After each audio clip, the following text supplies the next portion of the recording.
ನಮಸ್ಕಾರ. ಸಂಯುಕ್ತ Karnataka news at 7ಗೆ ಸ್ವಾಗತ. ನಾನು ಪ್ರಕಾಶ್ ಚಳಗೇರಿ. ಪ್ರಜಾತಾಂತ್ರಿಕವಾಗಿ ಚುನಾಯಿತವಾದ ಸರ್ಕಾರವನ್ನು ವಾಮ ಮಾರ್ಗದಲ್ಲಿ ಅಸ್ಥಿರಗೊಳಿಸುವ ಕೇಂದ್ರ ಸರ್ಕಾರ ಮತ್ತು ರಾಜಭವನದ ಷಡ್ಯಂತ್ರಗಳನ್ನು ವಿರೋಧಿಸಿ ಡಿಸಿಎಂ ಡಿಕೆ ಶಿವಕುಮಾರ್ ನೇತೃತ್ವದಲ್ಲಿ ಕಾಂಗ್ರೆಸ್ ಪಕ್ಷದ ವತಿಯಿಂದ ರಾಜಭವನ್ ಚಲೋ ನಡೆಸಿದರು.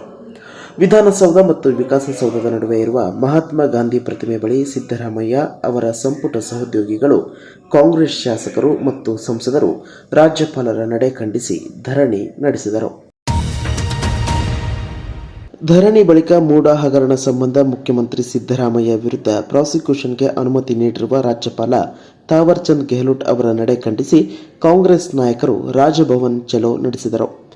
ಕೇಂದ್ರ ಸಚಿವ ಎಚ್.ಡಿ. ಕುಮಾರಸ್ವಾಮಿ, ಬಿಜೆಪಿ ನಾಯಕರಾದ ಜನಾರ್ದನ್ ರೆಡ್ಡಿ, ಮುರುಗೇಶ್ ನಿರಾಣಿ ಹಾಗೂ ಶಶಿಕಲಾ ಜೊಲ್ಲೆ ಅವರ ವಿರುದ್ಧವೂ ಪ್ರಾಸಿಕ್ಯೂಷನ್ಗೆ ಅನುಮತಿ ನೀಡುವಂತೆ ರಾಜ್ಯಪಾಲ ತಾವರ್ಚಂದ್ ಗೆಹ್ಲೋಟ್ ಅವರಿಗೆ ಮನವಿ ಸಲ್ಲಿಸಿದರು. ಕಾಂಗ್ರೆಸ್ ಸರ್ಕಾರ ಅಧಿಕಾರ ದುರುಪಯೋಗ ಪಡಿಸಿಕೊಳ್ಳುತ್ತಿದೆ. ಆಡಳಿತ ನಡೆಸುವವರೇ ಪ್ರತಿಭಟನೆ ಮಾಡುತ್ತಾರೆ ಎಂದರೆ ಸರ್ಕಾರ ವಿಫಲವಾಗಿದೆ ಎಂದರ್ಥ ಎಂದು ಪ್ರತಿಪಕ್ಷ ನಾಯಕ ಆರ್. ಅಶೋಕ್ ಹೇಳಿದ್ದಾರೆ. ಬಿಜೆಪಿ ಕಚೇರಿಯಲ್ಲಿ ಸುದ್ದಿಗಾರರೊಂದಿಗೆ ಮಾತನಾಡಿದ ಅವರು, ವಿಧಾನಸೌಧವನ್ನು ಕಾಂಗ್ರೆಸ್ ಕಚೇರಿ ಮಾಡಿಕೊಂಡು ಅದರಂತೆ ಸರ್ಕಾರ ನಡೆಸಲಾಗುತ್ತಿದೆ ಎಂದರೆ ಅದನ್ನು ಒಪ್ಪಿಕೊಳ್ಳುತ್ತಾರಾ? ರಾಜಭವನ ಎಂದರೆ ಸಂವಿಧಾನದತ್ತ ಅಧಿಕಾರ. ರಾಜಭವನವನ್ನು ಬಿಜೆಪಿ ಕಚೇರಿ ಎನ್ನುವುದಾದರೆ ವಿಧಾನಸೌಧವನ್ನ ನಾವು ಕಾಂಗ್ರೆಸ್ ಕಚೇರಿ ಎಂದು ಹೇಳುತ್ತೇವೆ ಎಂದರು. ರಾಜಭವನನ ನೀವು ಬಿಜೆಪಿ ಆಫೀಸ್ ಅಂದ್ರೆ ನಾವು ವಿಧಾನಸೌಧನ ಕಾಂಗ್ರೆಸ್ ಆಫೀಸ್ ಅಂತ ಕರಿತೀರಿ, ಯಾಕೆ ಕರಿಬಾರ್ದು? ಈ ಡೊಂಬರಾಟವೆಲ್ಲ ಬಿಟ್ಬಿಟ್ಟು ರಾಜ್ಯಪಾಲರು ಯಾವುದೇ ಒಂದು ನಿರ್ಣಯ ತೆಗೆದುಕೊಳ್ಬೇಕಾದ್ರೆ ಅದಕ್ಕೆ ಕಾನೂನಿನ ಸಲಹೆಯನ್ನ ತೆಗೆದುಕೊಂಡು ಸತ್ಯಾಸತ್ಯತೆಯನ್ನ ಪರಿಶೀಲನೆ ಮಾಡಿ ಅವರು ಪರ್ಮಿಷನ್ ಅನ್ನ ಕೊಟ್ಟಿರ್ತಾರೆ. ಮೂಡಾ ನಿವೇಶನ ಹಂಚಿಕೆಯಲ್ಲಿನ ಅಕ್ರಮ ಆರೋಪಕ್ಕೆ ಸಂಬಂಧಿಸಿದಂತೆ ಮುಖ್ಯಮಂತ್ರಿ ಸಿದ್ದರಾಮಯ್ಯ ವಿರುದ್ಧ ಪ್ರಾಸಿಕ್ಯೂಷನ್ಗೆ ಅನುಮತಿ ನೀಡಿದ್ದ ರಾಜ್ಯಪಾಲರ ಆದೇಶವನ್ನು ವಜಾಗೊಳಿಸುವಂತೆ ಮನವಿ ಕೋರಿ ಮುಖ್ಯಮಂತ್ರಿ ಸಿದ್ದರಾಮಯ್ಯ ಹೈಕೋರ್ಟ್ ಮೆಟ್ಟಿಲೇರಿದ್ದರು. ಈ ಪ್ರಕರಣದ ವಿಚಾರಣೆ ನಡೆಸಿದ ನ್ಯಾಯಮೂರ್ತಿ ನಾಗಪ್ರಸನ್ನ ಅವರಿದ್ದ ಪೀಠ ವಾದ ಪ್ರತಿವಾದಗಳನ್ನು ಆಲಿಸಿ ತೀರ್ಪನ್ನ ಮುಂದೂಡಿದೆ. ಸುದೀರ್ಘ ವಾದ ಪ್ರತಿವಾದ ಆಲಿಸಿದ ಪೀಠ ಸೋಮವಾರ ಮಧ್ಯಾಹ್ನಕ್ಕೆ ಅರ್ಜಿ ವಿಚಾರಣೆಯನ್ನ ಮುಂದೂಡಿದೆ.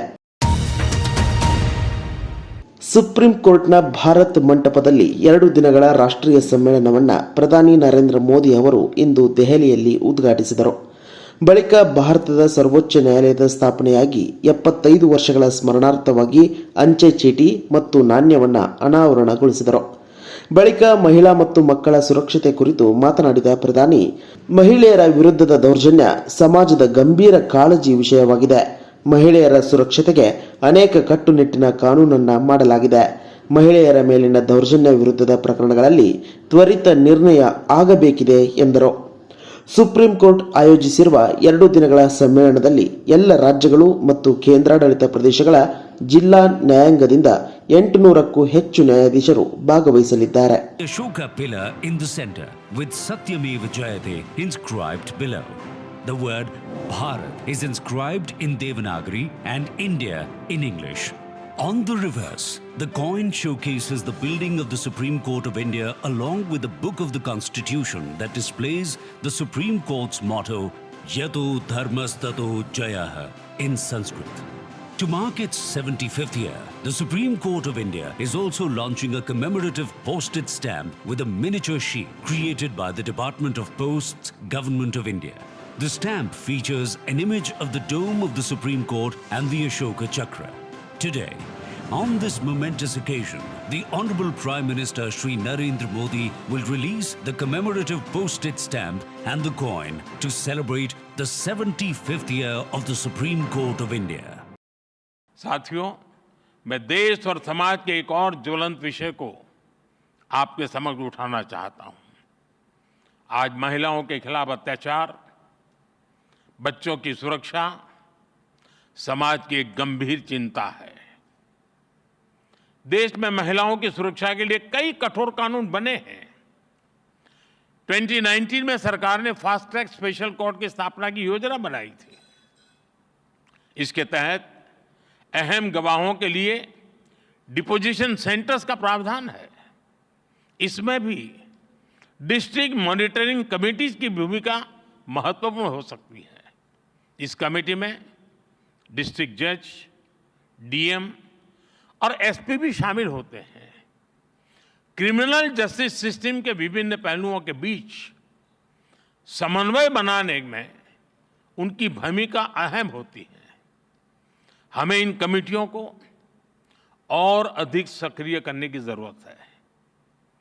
महिला अत्याचार से जुड़े मामलों में जितनी तेजी से फैसले आएंगे, आधी आबादी को सुरक्षा का उतना ही बड़ा भरोसा मिलेगा।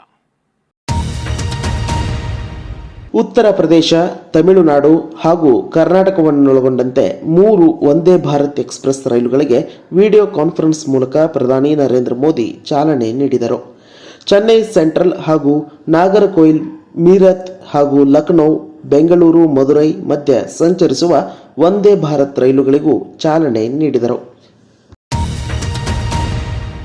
ಕೇರಳದ ಪಾಲಕ್ಕಾಡ್ನಲ್ಲಿ ರಾಷ್ಟ್ರೀಯ ಸ್ವಯಂ ಸೇವಕ ಸಂಘದ ಅಖಿಲ ಭಾರತೀಯ ಸಮನ್ವಯ ಬೈಠಕ್ ಆರಂಭವಾಗಿದೆ.